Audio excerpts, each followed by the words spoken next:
guys, today we talk about how can you get premium on your Wattpad app. We're going to figure out the solution or know how you can do that on your app. So all you have to do, you just go above your photo, click on it here.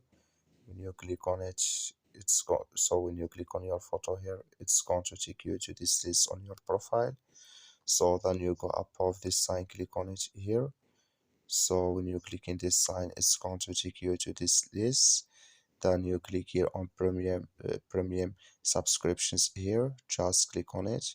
So then it's going to take you to this list here. Just switch into open video. Then here can you select if you want to add 1 month or year or 6 months here. When you just choose here, then you click here on start my free week here. So then it's going to show for you a list like this. You click here on add credit or debit card. So then add your card information, then it's going to add with you. That's all you have to do. Thank you for watching. Don't forget to support us by like, subscribe.